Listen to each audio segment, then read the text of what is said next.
আয় আয়, আফসুস জাতি, আফসুস। ছেলেরা আফসুস। ভাবা উচিত চুলের কি দশা, চেহারার কি দশা, জামার কি দশা, কার মতো জামা, কার মতো প্যান্ট, কার মতো চুল, হাসে কার মতো, সাজে কার মতো, রাত কাটে কেমনে, দিন কাটে কেমনে, কে মা কে বাবা, কি ধর্ম, কি পাগল না ছাগল না। একেবারেই লাওয়ারিস। অনেক ছেলে পেলের চেহারা দেখলে বোঝা যায় চলাফেরা মূলত তার কোনো অভিভাবক নেই, বেওয়ারিস আর কি, লাওয়ারিস। তার মূলত কোনো অভিভাবক কিচ্ছু নাই, নিজে নিজেই একা একাই বুদ্ধি, এই নিজের মতোই চলে। যেই মাসে যেমন মন চায় চুল, যখন যেই জামা ভাল লাগে, যখন যেই শার্ট ভাল লাগে, যখন যেটা ভাল লাগে, যখন যেই চেহারা কাটিং, যখন যেটা ভাল, তার এবার বাধা দিবে কে? তার তো মাই নাই, তার তো বাপে নাই, তার তো কোনো সৃষ্টিকর্তাই নাই, তার তো কোনো নবী নাই, তার তো কোনো দিন নাই, ধর্ম নাই, তার তো কোনো শরীয়ত। তার উপরে কর্তৃত্ব প্রভাব বিস্তার করার মতো তো কারো ক্ষমতাই নেই। সে তো বুঝাইছে আমি আজাদ, আমি মুক্ত, আমি স্বাধীন, আমি জন্তু জানোয়ারের মতো, আমার কোনো নিয়ম কানুন। এটা জীবন হইতে পারে না, কমপক্ষে এটা মানুষের জীবন নয়, ইনসানের জীবন নয়, ইনসানের জীবন। আল্লাহ তাআলা কোরআনুল কারীমের মধ্যে বলছেন আমি মানুষকে সৃষ্টি করেছি। আবার আল্লাহ তাআলা এর পরের আয়াতে বলছে আমি সৃষ্টি যেমন আমি করেছি, আবার আমি চলার পথ, চলার রাস্তা আমি নিজে বলে দিয়েছি। ইন্না খালাকনাল ইনসানা মিন নুতফাতিন আমশাজ নাবতালিহি ফাজআলনাহু সামিআম বাসীরা। আল্লাহ বলেন আমি বীর্যের ফোঁটা থেকে মানুষকে সৃষ্টি করেছি পরীক্ষা করার জন্য। আমি তাকে চোখওয়ালা বানিয়েছি, আমি তাকে কানওয়ালা বানিয়েছি। চোখ নাক কান মানে বুঝ, বুদ্ধি, দেমাগ, আকল, ফতার, বুদ্ধি বিবেচনা আমি দিয়েছি। আবার ইন্না হাদাইনাহুস সাবিলা, চলার রাস্তা আমি বলে দিয়েছি। আল্লাহ যেন বললেন সৃষ্টিও আমি করেছি, হায়াতও আমি দিয়েছি, চোখ নাক কান অঙ্গ প্রত্যঙ্গ আমি দিয়েছি, সময়ও আমার দেওয়া, সুস্থতাও আমার দেওয়া, রাত দিনও আমার দেওয়া, তুমিও আমার, তোমার জিন্দেগিও আমার, তোমার সময়ও আমার, তোমার শরীরও আমার, তোমার সুস্থতাও আমার। তোমার জন্য আমি আল্লাহ গন্তব্য কি, করণীয় কি, বর্জনীয় কি, করবা কি, ছাড়বা কি, উচিত কি, অনুচিত কি, সব আমি বলে দিয়েছি। বলে নাই? কথা বলেন না? ইম্মা শাকিরান ওয়া ইম্মা কাফুরা। রব্বুল আলামিন বলেন সব ব্যবস্থাপনা করে, সব ইন্তজাম করে এবার আমি শুধু দেখছি কে কে আমার কৃতজ্ঞ বান্দা আর কে কে অবাধ্য বান্দা। ঠিক আছে, চলো ইম্মা শাকিরান ওয়া ইম্মা কাফুরা। আমি দেখছি কে শাকির, কে কাফুর। শাকির মানে কৃতজ্ঞ, কাফুর মানে অবাধ্য, অকৃতজ্ঞ। এবার আল্লাহ বলেন ইন্না আতাদনা লিল কাফিরিনা সালাসিলা ওয়া আগলালান ওয়া সাইরা। শোনো বান্দা, অবাধ্য নাফরমান পাপী বান্দাদের জন্য আমি রেখেছি আগুনের শিকল, আগুনের বেড়ি, জাহান্নামের ধাউ ধাউ আগুন। তিন জিনিস রেডি রাখছি, শিকল রাখছি, শিকল 70 হাত লম্বা, জাহান্নামের শিকলে বেঁধে। আল্লাহ বলেন কোরআনুল কারীমের মধ্যে সুম্মা ফি সিলসিলাতিন যারউহা 70 যিরাআন ফাসলুকু। নাফরমানকে যখন জাহান্নামে ফেলা হবে আল্লাহ বলবে ফেরেশতারা ওরে 70 হাত লম্বা আগুনের শিকল দিয়া তারে বাঁধো। এবার 70 হাত লম্বা শিকল দিয়া বাইদা কুত্তার মতো পুরা জাহান্নামে ঘুরাও। ফাসলুকু অর্থ এটা, ওরে জানোয়ারের মতো ঘুরাও, ওরে পুরা জাহান্নামীদেরকে দেখাও। জাহান্নামীরা দেখো এই নাফরমান সুদখোর, এই নাফরমান ঘুষখোর, এই নাফরমান জিনাখোর, এই নাফরমান সারা রাত উলঙ্গ ছবি দেখতো, এই জানোয়ার ভিন নারীর সাথে বেহায়াপনা করতো, দেখো এ মিথ্যা বলতো, এ চুরি করতো, এ ডাকাতি করতো, দেখো। ফাসলুকু ওরে ঘুরাও।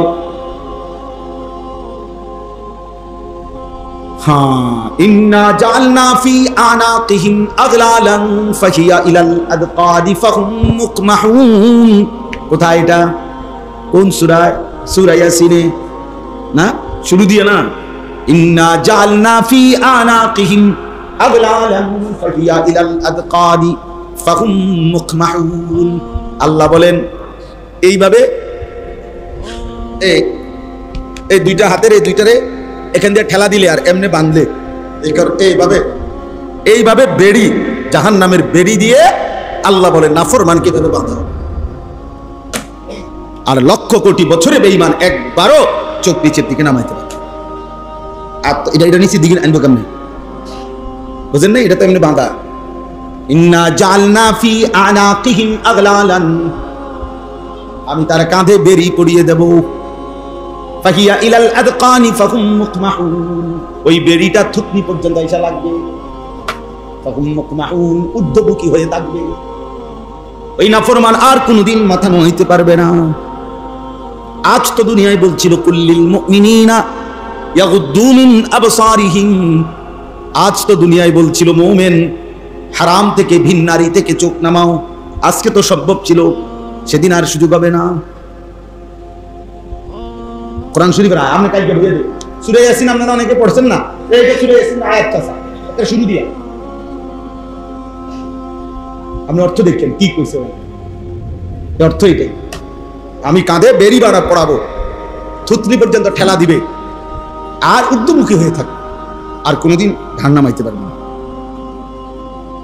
আল্লাহ আমার হেফাজত করেন। ইন্নাল আবরারা ইয়াশরাবুনা মিন কাসিন কানা মিজাজুহা কাফুরা।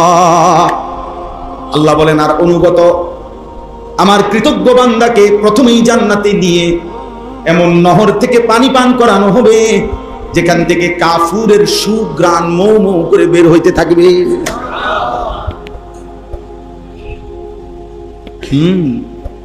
আইনান ইয়াশরাবু বিহাল মুকাররাবুন ওয়া ইউফাজ্জিরুনাহা তাফজীরা। বেনামাজি তুমিও আগাও, আমরাও আগাই। চলো ভাত খাইয়েই তো আগাইতে আসো, আমরাও ভাত খাইয়েই আগাই, তখন জিরা খাই। বেকুব, তুই কোনো ভাতের লগে খুব বেশি তরকারি খাস না, নাফরমান। এই যে ছেলেমেলে যেগুলো নামাজ পড়ো না, অসভ্য, এই জানোয়ার, তুই বেটা কোনো অতিরিক্ত কিছু ভোগ করস না বেটা, হাইওয়ান। আল্লাহকে সেজদা দাও না কেন? মানুষ না জানোয়ার বেটা, তুই মানুষ না কুত্তা বেটা, তুই সেজদা দিবি না কেন? হাইওয়ান। তুই মুসলমানের ঘরে জন্ম নাও না, তোর মা মুসলমান না, তোর বাপ মুসলমান না, তোর 12 বছর মুসলমানের পরিবারে বড় হয় না, তো আল্লাহকে ভুললি কেন?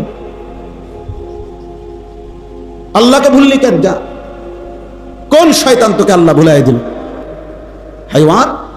মাকে চেনো, খালারে চেনো, সাসারে চেনো, জ্যাঠারে চেনো, মামাকে চেনো, ফুফাকে চেনো, শালারে চেনো, দুলাবাইরে চেনো, রাত চিনো, দিন চিনো, বেড়া চিনো, বেড়ি চিনো, আল্লাহ চিনো না কেন?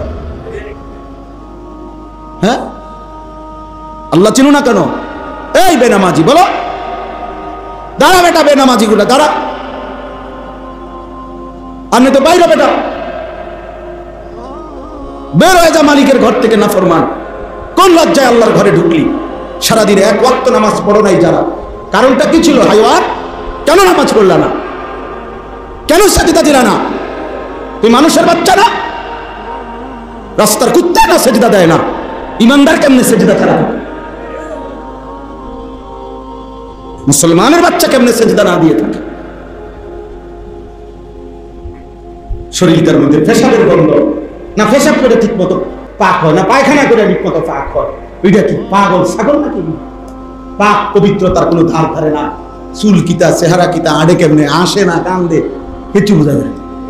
মানুষ না প্লাস্টিক, কিছুই। এটা জীবন হলো? এটা একটা কথা হলো মিয়া? জীবনের একটা সৌন্দর্য থাকবে না? জীবন মানে শুধু কুকা ভাত খাওয়া, কয়টা টাকা রোজগার করা, এরই নাম জীবন? তো বলেন ভাইয়া, ভেবে দাও। ছেলেরা ভাবো, কেন নামাজ পড়বা না? সমস্যা কোথায়? তোমারে কোন শয়তানে কামড়াইছে? কোন জানোয়ারে কামড়াইছে তোমারে? তুমি সেজদা দিবা না কেন? সমস্যা কি তোমার? বলো। আল্লাহর ফেরেশতা যদি একটা লাথি দেয়, কি করবে তখন? একটা আছাড় দেয় যদি, কি করবে তো? হ্যাঁ, এক সেকেন্ডের জন্য যদি আল্লাহ নিরাপত্তা তুলে নেয়, বেঁচে থাকার অধিকার তুলে নেয়, কোন আবদার ক্ষমতা আছে রাখা? তো তাইলে আমি কেন নাফরমানি করি? আল্লাহকে সিজদা না দেওয়া এর চাইতে জঘন্য, নিকৃষ্ট আর কি? ওই জানোয়ারের চাইতে নিকৃষ্ট। আরে আমি তো বলছি মিয়া জানোয়ার, অত জানোয়ারও না, জানোয়ারও না, এটা না। জানোয়ারের উপরে কোনো নামাজের হুকুম নাই, এই জন্য সেটা কি দেয় না। কুকুরের উপরে সেজদার হুকুম আছে না? গরু ছাগলের উপরে কোনো হুকুম, ওই জন্য সে সেজদা দেয় না। এই জন্য বললাম আমি আল্লাহকে আমরা ভুলে গেলাম কেন? রাসূলুল্লাহ সাল্লাল্লাহু আলাইহি ওয়াসাল্লাম তিনি আমার প্রিয় হবে না কেন? আল্লাহ বলতে চাইছে তুমি মনে রাখো বান্দা, তুমি কিন্তু মুমিন, তুমি মুসলমান, তোমার বন্ধু আল্লাহ, তোমার বন্ধু রাসূলুল্লাহ, তোমার বন্ধু নামাজি মুমিন। এই আয়াত আল্লাহ এই কথা বলার জন্য এত শক্ত কথা বলে। আমি ইমানদার, আমি মুসলমান। আমরা এখানে সবাই মুসলমান না? বলেন না? ছেলেরা বলো না ভাই? তাইলে আমি শুরুতে এই জন্য বলছি, আমরা আলহামদুলিল্লাহ এতটুকু যে আমরা তো কেউ ইসলামের পরিচয় দিয়ে আমাদের অতৃপ্তি নাই তো, মানে আমরা লজ্জিত যে আমি যে মুসলমান এই কারণে। বলো একটা ছেলে বলো ভাই, তাইলে বাবা বলো, তাহলে কি কারণ থাকতে পারে? যদি তোমার মুসলমানের পরিচয়তে তুমি লজ্জিতই হও তো ছেড়ে দাও, না ছেড়েই দাও। তাইলে তুমি অন্য ধর্মে চলে যাও, নিজেকে মুক্ত ঘোষণা করো। আমি এরকম ছাত্র দেখছি, উচ্চশিক্ষিত ছেলে, আমি নিজে কথা বলছি, 4টা ছেলের সাথে একবার 1 ঘন্টা কথা বলছি। ওরা পরিষ্কার বলছে হুজুর সৃষ্টিকর্তা বলতে কিছু আছে, এটা আমি টোটালি বিশ্বাস করি। বাহ, আল্লাহ তাআলা বলছে ঠিক আছে, তবু আমি তোকে খাইতে দেবো, খা, ভাত খা, তবুও ঘুম পাড়াবো, দুনিয়া ভোগ করতে দেবো না ফরমান, শুধু আখিরাতে বোঝাপড়া হবে। বোঝাপড়া হবে কোথায়? এখন খাই। ওয়াদারনি ওয়াল মুকাদ্দিবিনা উলিন নি'মাতি ওয়া মাহিলহুম কালিলা। আল্লাহ বলে বান্দা মিথ্যাবাদী নাফরমানদেরকে একটু দুনিয়া সময় দাও। আল্লাহ যেন আমগরে করো, রে মাতিস না রে, যারা দুগা ভাত খাওয়ামো একটু কিছু কইস না রে বান্দা, ঠিক আছে তুমি নামাজ রোজা করো, তুমি যদি আবার মনে করো যে আল্লাহ হয় নামাজও পড়ে না, রোজাও রাখে না, হালাল হারামের কোনো পরোয়াও করে না, আপনি তারে কি বুঝে ভাত খাওয়াইতেছেন? আল্লাহ বলে অসুবিধা নাই, তো মাইত্য না, তারে কয়টা দিন ওয়ামাহিলহুম কালিলা, একটু সময়ের জন্য আমার একটু সময় দাও বান্দা, আমি কয়টা দিন ওরে খাওয়াই, ওরে কয়টা ভাত দাও, ভাত দিতে খাওয়াই, খাইতে দাও, ঘুম যেতে দাও, দুনিয়া ভোগ করতে দাও।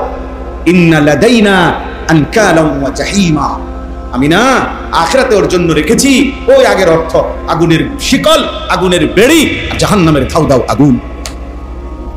ওয়া তাআমান দা গুসসাতিন, কাঁটা যুক্ত খাবার, ওয়া আযাবান আলীমা, এবং বড় ভয়ানক আযাব। পরে বুঝা হবে, এখন খাও, এখন খাও, এখন খাও। দুনিয়াটা যদি আপনি 7 দেশের 4টা মহাদেশের বাদশাহ হন, প্রেসিডেন্ট হন, তামাম দুনিয়ার স্বর্ণরৌপ্যের খনিটাও যদি আপনার কাছে থাকে, পৃথিবীর সব সম্পদ, তবুও তেমন কিছু না।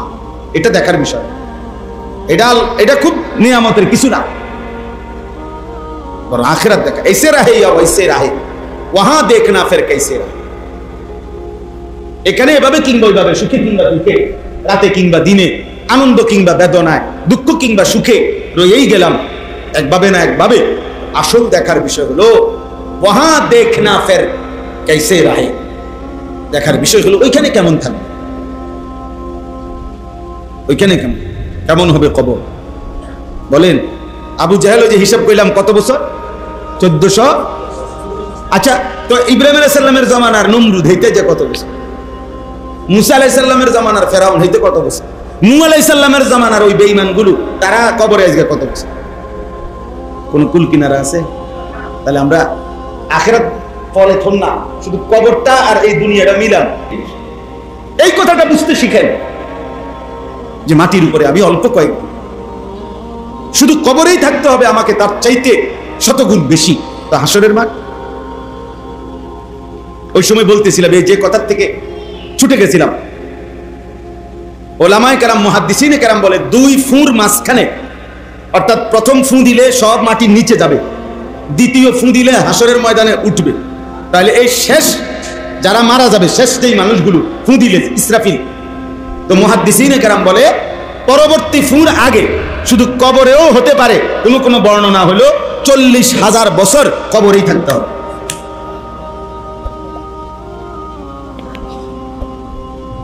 কারা?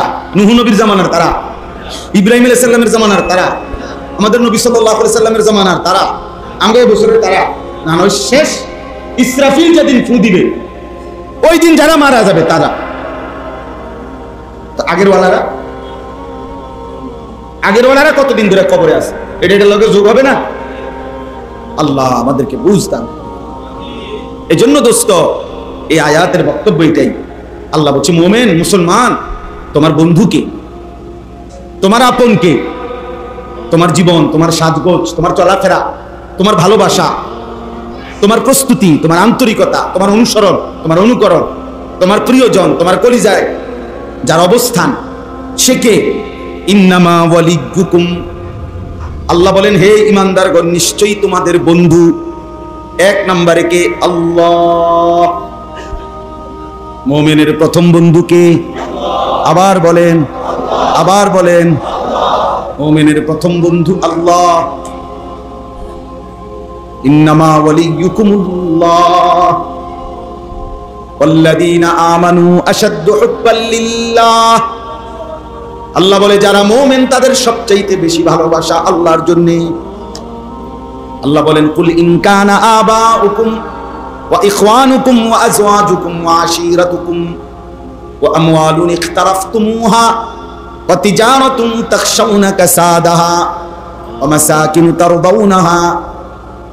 তোমাদের পিতা, তোমাদের স্ত্রী, তোমাদের সন্তান, তোমাদের ভাই বোন, তোমাদের আত্মীয় স্বজন, তোমাদের জমানো সম্পদ, তোমাদের ব্যবসার মালামাল, তোমাদের ঘর, তোমাদের আসবাবপত্র, সবকিছুর চাইতে আহাব্বা ইলাইকুম মিনাল্লাহ ওয়া রাসূলি। আল্লাহ বলছে, যদি আল্লাহ সবচেয়ে প্রিয় না হয়, রাসূল প্রিয় না হয়, আল্লাহর রাস্তায় জীবন দেওয়া এটা যদি প্রিয় না হয়, ফাতারাব্বাসু, তাহলে অপেক্ষা করো, হাত্তা ইয়াতি আল্লাহ বিআমরি, অল্প সময় তোমাদের উপরে আল্লাহর আযাব আসবে। যেন আল্লাহ বলছে, একের ভাইয়া ভাইয়া বলছে সূরা তাওবা, তোমার মাল, তোমার ব্যবসা, তোমার ঘর, তোমার স্ত্রী, তোমার সন্তান, তোমার মা বাপ, তোমার আত্মীয় স্বজন, সবকিছুর চাইতে মুমিনের প্রথম সবচেয়ে বেশি প্রিয় হবে কে? আল্লাহ ওয়া রাসূলুহু। 2 নাম্বার, আল্লাহ বলেন, হে ঈমানদার, তোমাদের দ্বিতীয় ভালোবাসা ওয়া রাসূলুহু, আল্লাহর রাসূলের জন্য। কার জন্য? রাসূলুল্লাহ সাল্লাল্লাহু আলাইহি ওয়াসাল্লাম, তার জন্য আমাদের দ্বিতীয়। 1 নম্বর ভালোবাসা আল্লাহর জন্য, দ্বিতীয় ভালোবাসা রাসূলুল্লাহ সাল্লাল্লাহু আলাইহি ওয়াসাল্লামের জন্য, তৃতীয় ভালোবাসা ওয়াল্লাযীনা আমানুল্লাযীনা ইউকিমুনাস সালাহ, ওই সমস্ত ঈমানদার যারা 5 ওয়াক্ত নামাজ আদায় করে। খোদার কসম, এটা কোরআনের আয়াত। আল্লাহ বলছে, বেনামাজি, বেহায়া, এই অপদার্থ মুসলিম পরিচয় দেওয়ার পরেও বেনামাজি কোনো মুমিনের বন্ধু হইতে পারে না। কাফের তো দূরে, মুমিনের বন্ধু হবে ওই মুমিন আল্লাযীনা ইউকিমুনাস সালাহ, যারা নামাজ আদায়, যারা নামাজ আদায় করে। এজন্য কোন ফাসিক যে নামাজি না, এরকম বেনামাজি, বেহায়া কোন ঈমানদারের বন্ধু হতে পারে। ওয়া ইউতুনাজ যাকাত, এবং যারা যাকাত আদায় করে, এমন মুমিন। আহুম রাকিউন, আল্লাহর প্রতি যারা অনুগত। এজন্য আল্লাহ নবী সাল্লাল্লাহু আলাইহি ওয়াসাল্লাম বলছেন, লা তুসাহিব ইল্লা মুমিনা, মুমিন ছাড়া কাউকে বন্ধু বানাবে না। ওয়ালা ইয়াকুল মালাকা ইল্লা তাকিয়ুন, ভালোবেসে মহব্বতে তোমার মাল মুত্তাকি ব্যতীত কাউকে খাওয়াবে না। কোন ফাসিককে মহব্বত করে কলজা দিয়া খাওয়াইবে না। এলাকার সাফে, ক্ষমতার সাফে, ভয়ে আতঙ্কে, অথবা স্বাভাবিক সামাজিক সৌজন্যতা রক্ষার্থে এটা যদি কখনো কিছু খাওয়াইতে হয়, নিরুপায়, তো ঠিক আছে, চললাম। কিন্তু কলজার যে ভালোবাসা, অন্তর দিয়ে ভালোবাসার খাবার, মেহমানদারি, এটা ঈমানদার ছাড়া, মুত্তাকি ছাড়া অন্য কেউ খাওয়াইও। আল্লাহ রাসূল সাল্লাল্লাহু আলাইহি ওয়াসাল্লাম এই জন্য মানুষের যত বিরোধিতাই করুক, আলেম ওলামাকে মানুষ কলজা দিয়েই খাওয়ায়। এজন্য আল্লাহ তাআলা বলেন, এই কথাই আজকে বুঝাইলাম, মুমিনের ভালোবাসা কার প্রতি? 2 নাম্বার রাসূলুল্লাহ, 3 নাম্বার নামাজি মুমিন, ইমানদার মুমিন, মুত্তাকি মুমিন, মুত্তাকি মুত্তাকি। ওমান ইয়াতাওয়াল্লাল্লাহ, এবার দ্বিতীয় আয়াতে আল্লাহ বলেন, শোনো আবারও বলছি, আল্লাহ বলেন বান্দা আমি আবারও বলছি, যারাই আল্লাহকে বন্ধু বানাবে, ওয়া রাসূলাহু, তার রাসূলকে বন্ধু বানাবে, ওয়াল্লাযীনা আমানু, ওই উপরোক্ত গুণে গুণান্বিত ইমানদারকে যারা বন্ধু বানাবে, তারাই আল্লাহর দল। আর এমন আল্লাহর দল, ফা ইন্না হিজবাল্লাহি হুমুল গালিবুন, এই দলে আল্লাহর এই দলই বিজয়ী হবে, তারাই বিজয়ী। একের সাফ কোরআন শরীফের। এজন্য আজকে যুবক ভাই তোমাদেরকেও বলি, বয়স্ক বাবা আপনাদেরকেও বলি, কলিজার ভালোবাসা মুসলমান হিসেবে আল্লাহর প্রতি, রাসূলুল্লাহ সাল্লাল্লাহু আলাইহি ওয়াসাল্লামের প্রতি, প্রকৃত নামাজি মুমিন ইমানদারদের প্রতি। এজন্য মহব্বত, ভালোবাসা, বিশেষ করে ছেলেরা, এই যে কয়জন ছেলে আছো প্রিয় ভাই, মনে রাখো, আমার এই একটা কথা মনে রাখো, তুমি বলে আলাদা বলতেছি, বিশ্বাস করো ভাই, গুনাহের কোনো আকর্ষণ, এটাকে ইসলামের দৃষ্টিতে মহব্বত বলা, ভালোবাসা বলা। তোমার জন্য অনুমতি নাই এমন নারী, এমন মহিলা, এমন ছবি, এর প্রতি তুমি বলতেছ আমি তাকে ভালোবাসি, অথবা সে আমাকে ভালোবাসে, অথবা আমাদের মধ্যে ভালোবাসার সম্পর্ক বিবাহ বহির্ভূত। খোদার কসম, এটাকে ভালোবাসা বলা, মহব্বত বলা শরঈ ইসলামী কোরআন সুন্নাহ মতে অধিকার না, এই শব্দ ব্যবহার করার অধিকার। মনে করেন আমি আরো বাংলায় বলি, মনে করেন যেটা রোজা এটার নামাজ বলা যাবে না, যেটা নামাজ এটার রোজা বলা যাবে না। এই ছেলে মেয়ে নারী পুরুষের অবৈধ যত সম্পর্ক, হারাম যত সম্পর্ক, ইসলাম অনুমোদিত নয়, স্বামী স্ত্রীর সম্পর্ক না, এটা ব্যতীত যে ধরনের সম্পর্ক, যেই ধরনের টান আকর্ষণ, এইটাকে আল্লাহর কসম ভালোবাসা বলা, মহব্বত বলা অনুমতি নেই। মহব্বত এই শব্দটি শরীয়তে যেটা অনুমোদিত ওই ক্ষেত্রেই ব্যবহার। তাহলে ওইটা কি? ওইটা জেনা, ওইটা জেনা, জেনা ওইটা কি? এই জন্য ভিন নারীকে দেখা এটাও জেনা, ভিন নারীকে ছুঁয়ে দেওয়া এটাও জেনা, ভিন নারীর কথা কল্পনা করা এটাও জিনা, ভিন নারীর কথা শোনা কানে এটাও জিনা, লজ্জাস্থান দ্বারা ভিন নারীর সাথে অপকর্ম করা এটাও জিনা। লজ্জাস্থান দ্বারা করলে লজ্জাস্থানের জেনা, হাত দ্বারা ছুঁয়ে দিলে হাতের জেনা, চোখ দিয়ে দেখলে চোখের জেনা, কান দিয়ে শুনলে কানের জেনা, দিল দিয়ে ভাবলে দিলের জেনা। নবীজি বলছেন কিনা? কথা বলেন, হাদিস কিনা? জিনাল আইন, জিনাল উযন, জিনাল রিজল, জিনাল নফস, জিনাল ফরজ। নবীজি সবগুলোকেই বলছে জেনা, হাতের জেনা, কানের জেনা, পায়ের জেনা, চোখের জেনা, দিলের জেনা, লজ্জাস্থানের জেনা। তো নবীজি কি আলাদা বলছে? সবগুলোকে কি বলছে? তা আপনি এগুলোর মহব্বত বলবেন কেন? ভালোবাসা বলবেন কেন? ভালোবাসা বলবেন কিভাবে?